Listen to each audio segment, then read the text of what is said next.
Good morning. Come in, sip of coffee. Coffee time. Tennessee coffee. Great to have you with us. Look around you.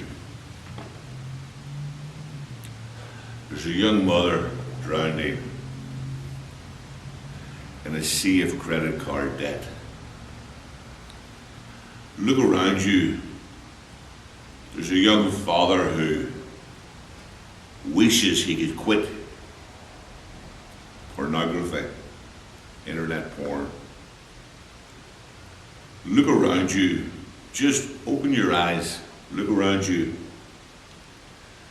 Teenagers dealing with hangovers this morning, worried about potential pregnancy. Look around you. 21st century Christian families. The family is under siege. The family is under siege.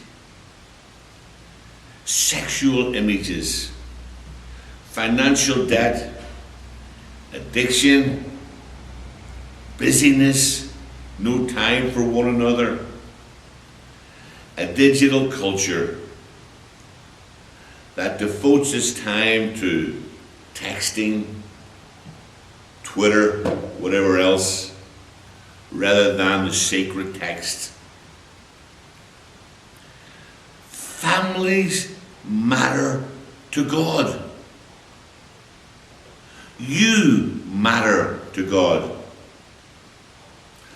And if we're going to be effective in our communities, if we're going to be able to rescue, stop the violence, stop the drug dealing and using, and stop the marital infidelity, you start at home. And this is a hard lesson, because this is going to hit us all right where it hurts. It starts at home. It begins with us. My friends, we need to lead by example. We need to study the Bible at home. And our children and grandchildren need to see us with a love for God and a love for Scripture. You need to go to church, not just send them to church. You need to eat dinner with them. You need to sit down at the dinner table and talk. Research has said just recently, get the kids round the table and talk, and they're less likely to be into drugs and other such things. Even grades improve when you get the kids round the dinner table. Yes, this is hard. Kids will talk more. Sit round with the meatloaf and the cabbage and whatever else. They don't deal well with the manual. You need a license to drive, a license to fish, a license to hunt, but you don't need a license to have a kid. And nobody tells you how to do it when you have one. And it's difficult, to say the least, to raise children today. Marriage matters. Commitment is important.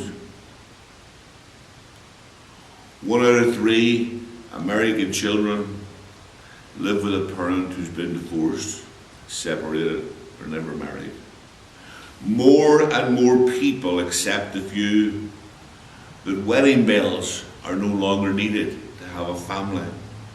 Our culture is becoming more and more skeptical of traditional things like marriage. They're moving towards let's live together, let's live in and live together and all the rest of it. I believe God's people must lead the way. God's people must show the example. Love your wives as Christ loves the church. And wives, love your husbands, be in subjection to them. I believe God's people must lead the way. A lasting marriage does not always signify a happy marriage.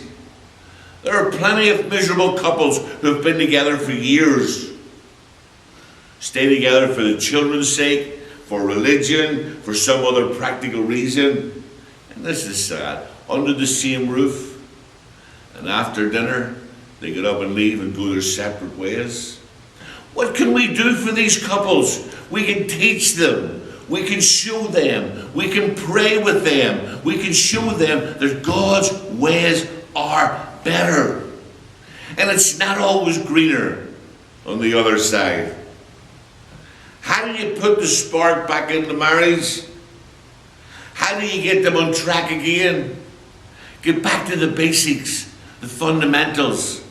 Get back to what God said, back to what the Scripture says. What does God want for me to do? Brother, this is difficult. It is a difficult lesson because it starts with me. We can't salvage all the marriages in society.